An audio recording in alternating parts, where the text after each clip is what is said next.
Welcome back. Well, today we are going back to Lutz and we're going to take a look at some furniture styles, some pieces, and in this particular portion of the trip, I went upstairs to the second floor, and that allowed me to get a look at some of the chairs that were up there.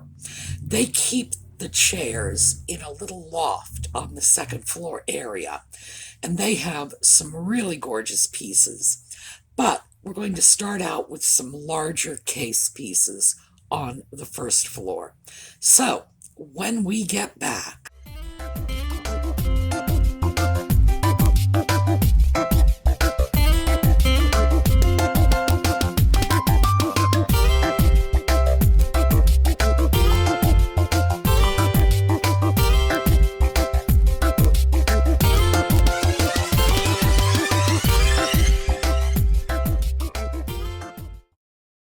so one of the things I really love about Lutz Antiques is they have furniture from all kinds of styles. They have uh, late 18th century furniture, early 19th, right through to the revival periods from the 1930s. They have pieces of furniture from the mid-century. If you want it and it was built in the last, say, 200 years, you're going to be able to find it there. And that gives us an opportunity to take a look at some really interesting pieces and a variety of pieces. So when we start off on the first floor, the first thing I want to show you is a terrific maple corner cabinet. We have a maple corner cabinet here, 235. Beautiful piece. It's probably not very old, and by not very, I mean sometime post 1950, I would guess. Now, maple is a gorgeous wood. It's often associated with country furniture. No idea why, because there's nothing rustic about it, in my opinion. And despite the country sort of association, I have seen some magnificent Chippendale-style furniture made out of maple, and it certainly can be extremely elegant when it wants to. This is a lovely piece, $235. Wow, that's a good price. Corner cabinets have been around even before they were corner cabinets. In other words, people would build a nice square room, and at some point it dawned on someone that the corners were not useful living spaces, but they were really great storage spaces. So people started sticking shelves in the corners of rooms, and eventually they became movable cabinets. If you look at old, early 19th century buildings, in fact, even before the 19th century, 18th century colonial America buildings, you will see corner cabinets everywhere. You go to Europe, you're going to find them in even older buildings, built right into the wall, and then, of course, the freestanding cabinets. So you could stick it in one corner, move it to another. Didn't have to be built in. They all have a rather built-in appearance, though. So they're great pieces of furniture, and they're a great way to store in otherwise dead spaces. As I mentioned when I was filming, maple is a wood that we are accustomed to seeing more in American country design. It's a lighter wood, and but the graining on maple can be fabulous. When there were knots in the wood, it's bird's eye maple, just breathtaking wood. The piece that we took a look at, I don't think it was exceptionally old, but it was a really sweet piece of furniture.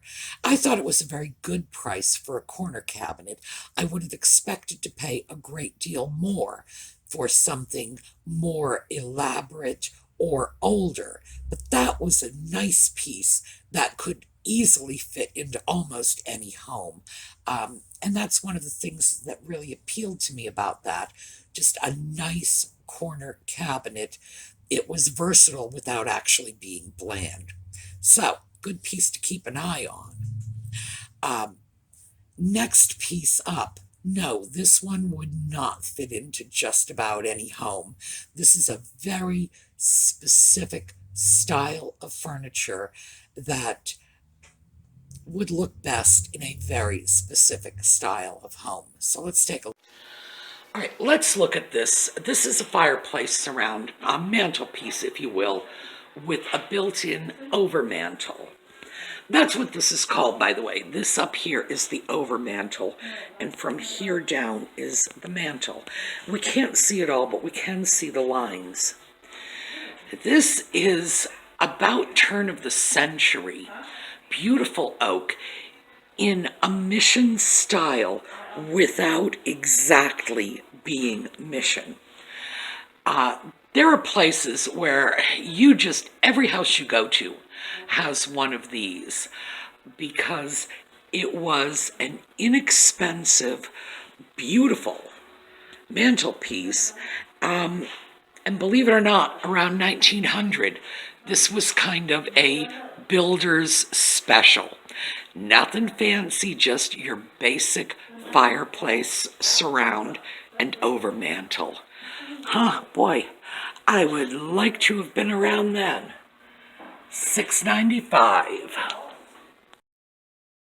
That turn of the century combination of fireplace surround with overmantel probably came from a prairie style home. And these homes were early 20th century, so we're talking turn of the century pieces. And the wood was almost always oak, but it was simpler than it had been in the Victorian era, simpler than the Eastlake pieces. That fireplace and overmantel was almost mission. That's what makes me think that it probably came out of a prairie style home, because they were homes like that were popular at the same time as mission style furniture. And if you go to California, just as one example, you see a lot of this. A beautiful piece, very big, very impressive, very heavy. It looks heavy, it is heavy, very substantial, but very simple. I could see a piece like that in a home that had a very contemporary style to it. I think it would look terrific. It would not necessarily look well in an 18th century home with Chippendale furniture, or in a Victorian home with the fancy scroll work and the Belter furniture. But there are a lot of places that would look good. And mantels like that, they're hard to find because it was definitely a large and impressive piece. But that's something that Lutz does have too. They have fireplace surrounds, mantelpieces, overmantels. And the next time I go in there, I am going to ask them if I can go prowl around in their back area. That's where they keep a lot of the furniture that needs to be refinished, and you can see a lot of really interesting mantelpieces there. But as I say, I would have to ask. I'm not sure the extent to which that is open to the public, just because it's not quite as safe to wander around there as it is to wander around on a showroom floor. But I will ask. All right, next up, this is a great little secretary bookcase combination. So let's take a look. Well, here we have a desk bookcase combination. And these are Barrister bookcases. We've talked about those before. This top lifts up and then slides back so that you can get at the books. And here's our desk. Beautiful piece. Leaded glass here. This will lift. So that also is a Barrister as well. $8.95. Nice piece. I'm going to guess this is from the 30s or 40s. Looks about that style. Really interesting piece. Yeah, Barrister bookcases with a twist. Much more fancy than your typical Barrister bookcases. And the leaded glass and the fact that there is a secretary in there, and then the Barrister bookcases below. Unusual piece.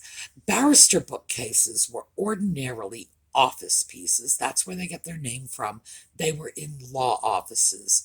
Bookcases with glass doors that could be slid up in the back, and they would be typically in an attorney's office.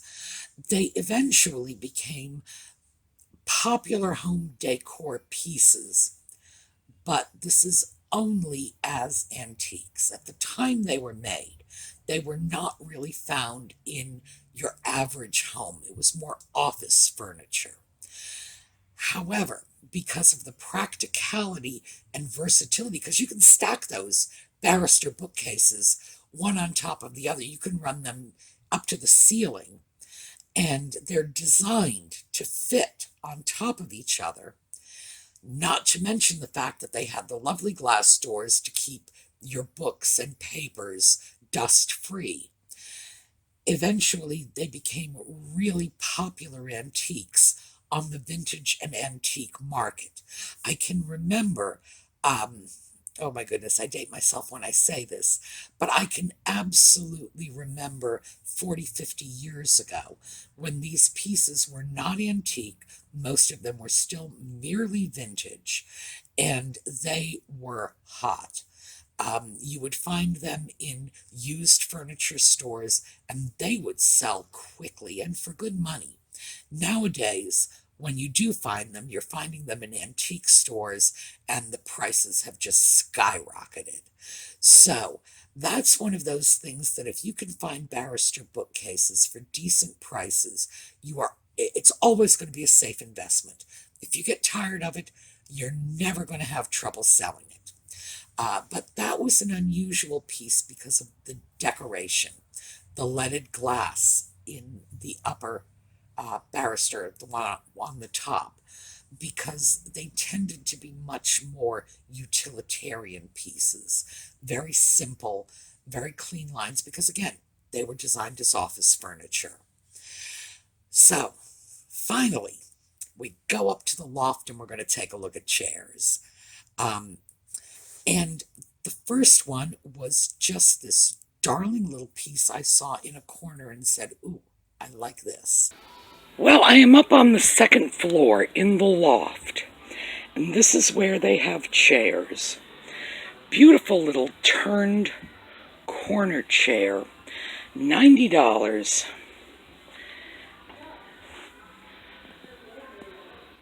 Hard to say on a piece like this.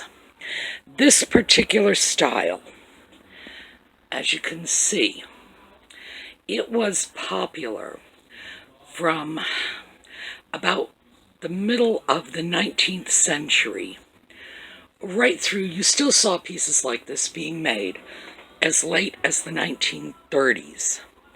So I'd be hard-pressed to date this, but it is a really nice little piece. And further, we have a lot of children's chairs and children's furniture. We've got little rocking horses. We have a lobster pot, high chairs. Very interesting. All right, we're going to take a look at what's going on over here. Corner chairs have been around forever. Um, they they are very versatile pieces because they can go sit in a corner, which is what they were designed for. They can be pulled out into a room. They can be used at a desk. Um, and then when you're through with them, you tuck them right back into their corner again. That particular piece was a style that could have come from anywhere from, say, 1860 right up till 1930. So it's hard to date that based on the style alone. There were some features that said late Victorian to me. The rod ball doweling, that's the thin dowel with the little ball on it. That is turn of the century, really. So very late Victorian. But these bulbous turnings along the rails, that is something that goes back to 1830s. So it's a mishmash of styles. Hard to say.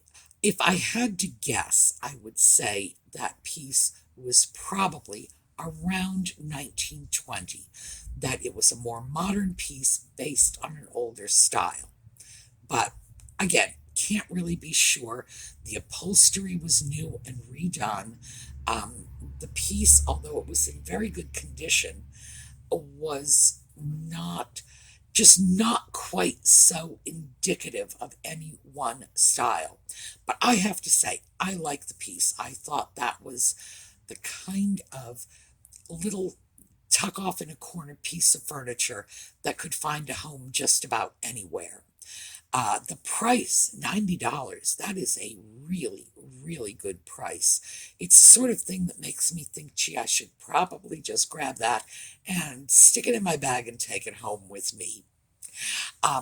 Next up, I saw some wonderful pieces that are very country. So let's take a look. This is a set of 4 turn of the century oak kitchen or dining chairs.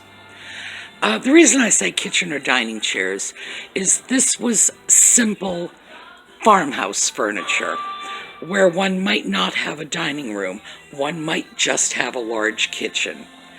Beautiful, beautiful.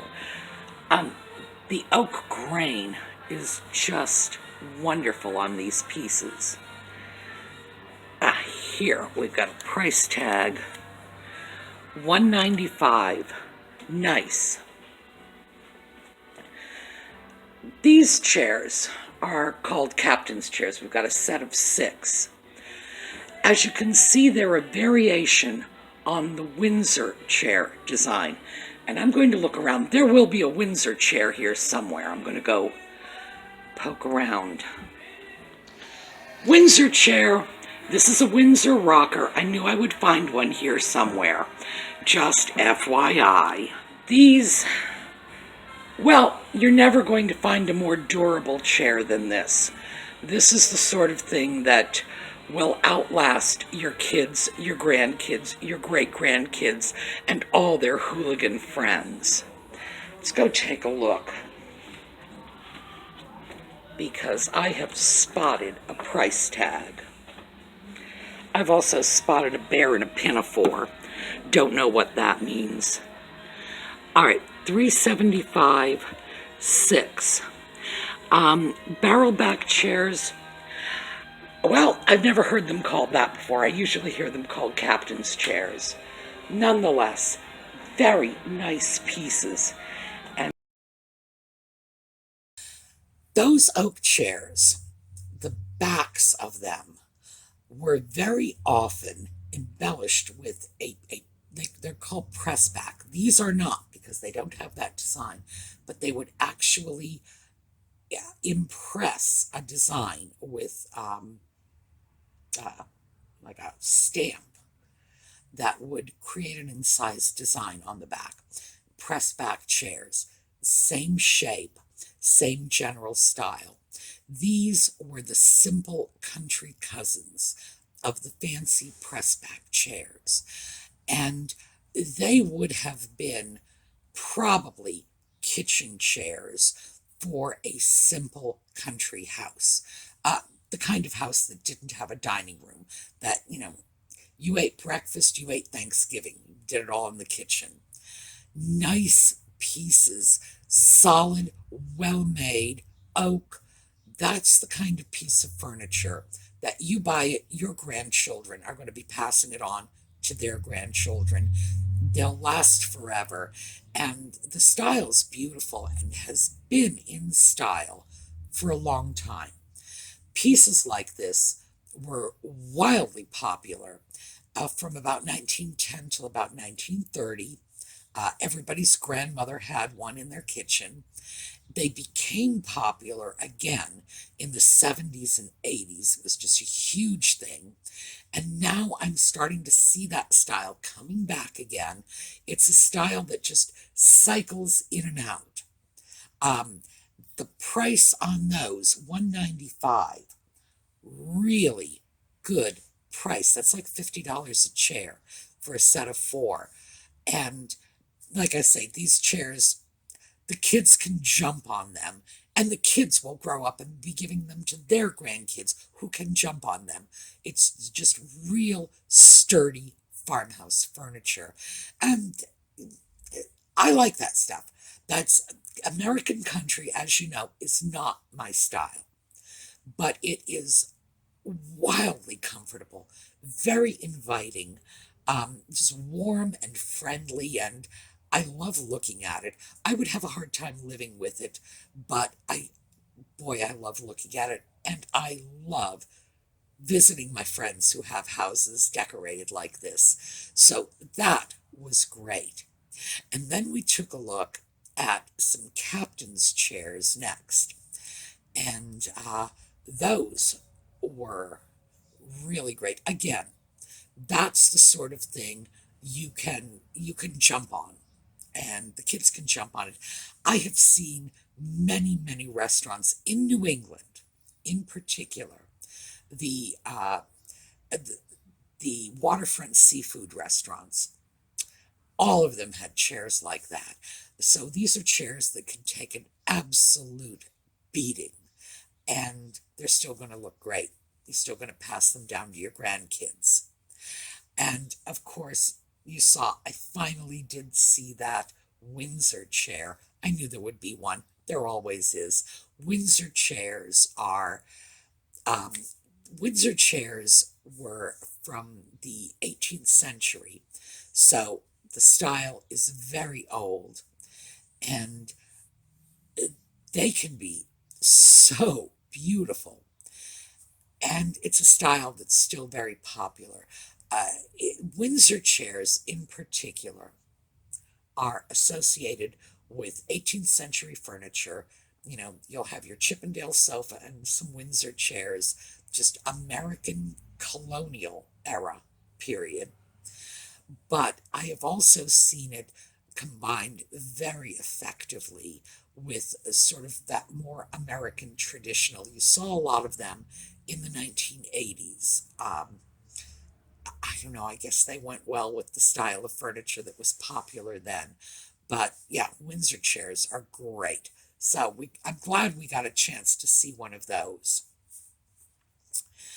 All right, next up, an interesting piece. I really like this one,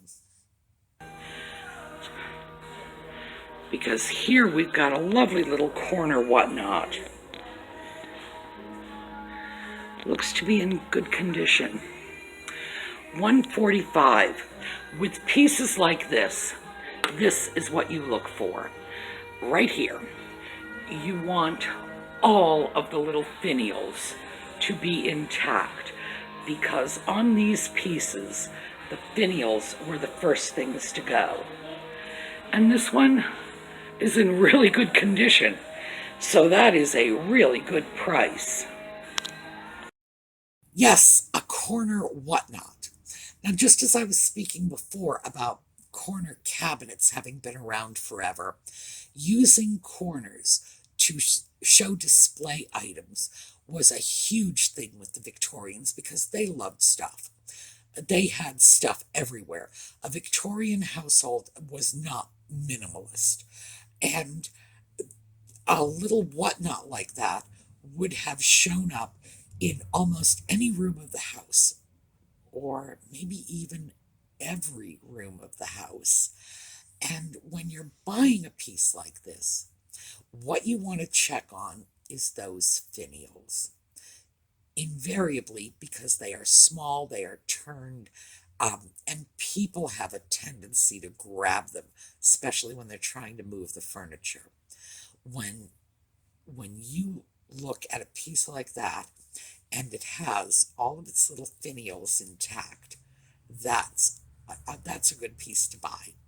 Very Victorian in its styling, so it's not for everyone. A lot of people find Victorian furniture too fussy, but I have to say, a piece like that, gee, you can put up with the fussiness because it's just so interesting.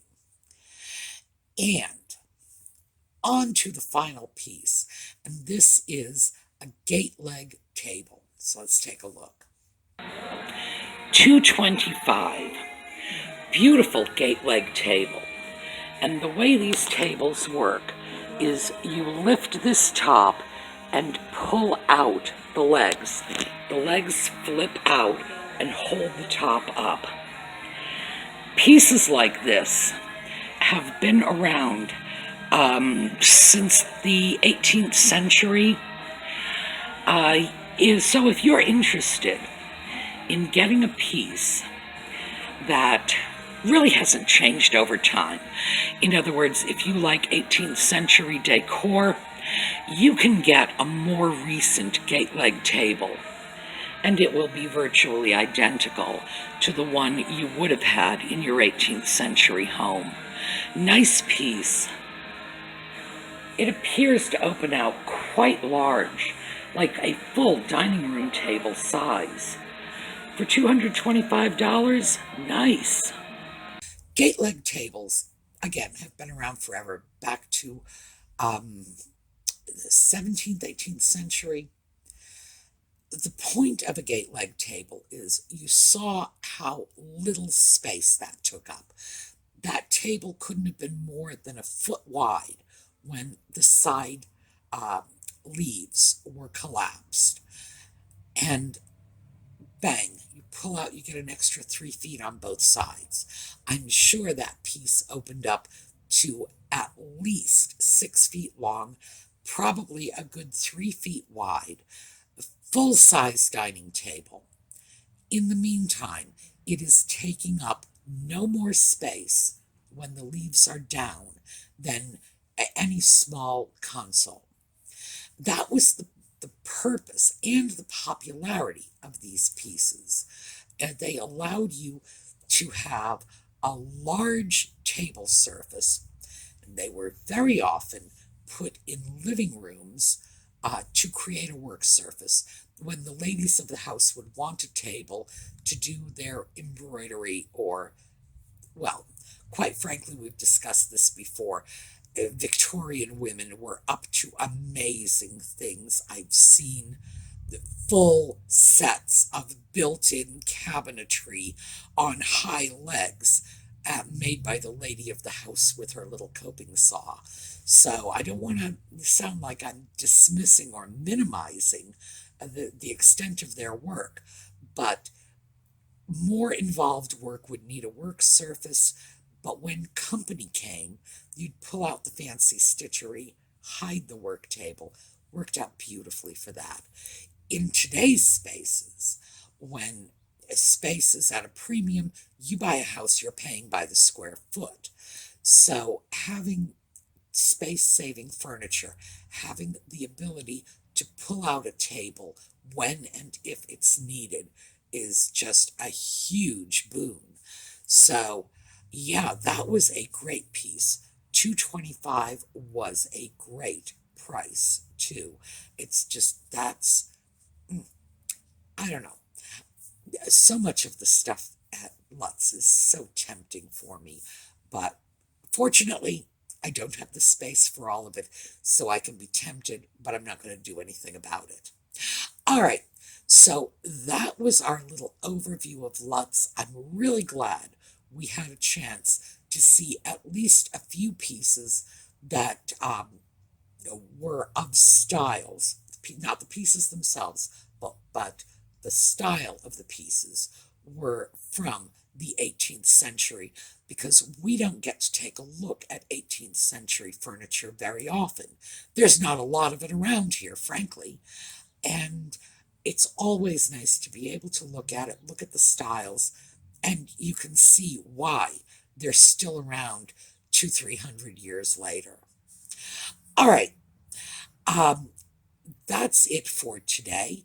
I will see you all tomorrow. We're going to have a little slideshow on the way out. So, have a great day.